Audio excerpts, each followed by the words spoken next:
Մարտուն Գրիգորյանը որոշում ունի Գյումրիի ընտրություններից հետո ստեղծված իրավիճակի հետ կապված հայրենիք կուսակցության ղեկավար Արթուր Վանեցյանը, որի ուժը ներառված է Գրիգորյանի գլխավորած «Մեր քաղաքը» դաշինքի կազմում, ասում է որոշման մասին կհայտարարեն այն ժամանակ, երբ որոշեն հայտարարել։ Գյումրիի արտահերթ ընտրություններից հետո Մարտուն Գրիգորյանը դեռևս չի հայտնել ում է աջակցելու եւ ինչպես է վարվելու։ Մարտի 31-ին օրվա վերջում Facebook-յան էջում միայն հակիրճ գրառում էր արել, որ վերահաստատում է ՔՊ-ն Գյումրիում քաղաքապետ չի ունենալու։ Ընդդիմադիր մյուս 3 թեկնածուները հայտարարել են համագործակցելու պատրաստակամության մասին։ Իշխող քաղաքացիական պայմանագիր խմբակցությունը բարձրագույն դատական խորհրդի անդամի 3 թեկնածու է առաջադրել։ Թափուր տեղերի համար ՔՊ-ն առաջադրել է Աշոտ Հայրապետյանի, Արմենուհի Հարությունյանի եւ Անահիտ Աբրահամյանի թեկնածությունը։ Ադրբեջանի նախագահ Իլհամ Ալիևը հայտարարել է, թե Բաքվի ու Երևանի դիրքորոշումները խաղաղության հասնելու հարցում բավականին մերձեցել են։ Նա նշել է, որ Գերմանիայի նախագահի հետ հանդիպմանը մանրամասն տեղեկացրել է Հայաստանի հետ խաղաղության գործընթացի մասին, նաև պնդել, թե հենց ադրբեջանական կողմն է այն նախաձեռնել։ Լեռնային Ղարաբաղի Հանրապետությունը, որի հարցը մինչև 2024 թվականի հունվարը Հայաստանը պնդում էր ներառել խաղաղության համաձայնագրում, գոյություն չունի,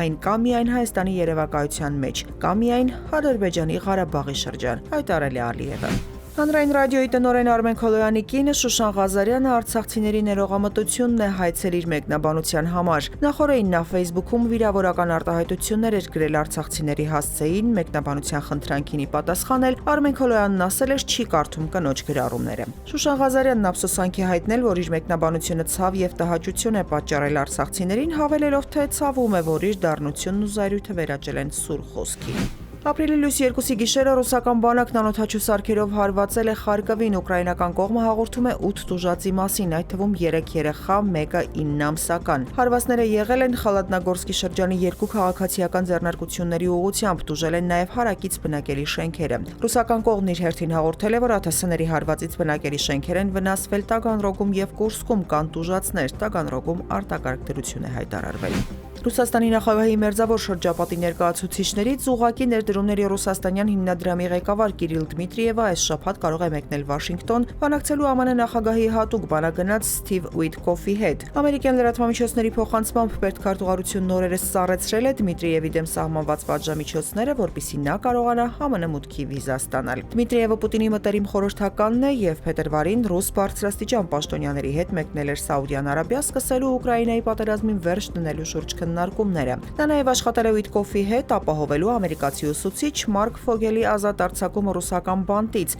ինչը Թրամփի վարչակազմը ողջունել էր որպես բարի կամքի ժեստ։ Իսրայելի պաշտպանության նախարար Իսրայել Կացը հայտարարել է Գազայի հատվածում ռազմական գործողությունների ընդլայնման մասին։ Ըստ հրեա պաշտոնյայի նպատակն է մաքրել մի շարք շրջաններ ահաբեկիչներից եւ նրանց ենթակառուցվածքներից հսկայական տարածք գրավել, որը կմիացվի Իսրայելի անվտանգության գոտիներին։ Նախորդին իսրայելական բանակը Ռաֆահի եւ մերձակաշրջանների բնակիչներին նախազգուշացրել էր այդ գոտին լքելու անհրաժեշտության մասին, խորհուրդ տալով տեղափոխվել Ալ-Մավասիի ափամերձ հումանիտար գոտում գտնվող վրանային ճամբարներ։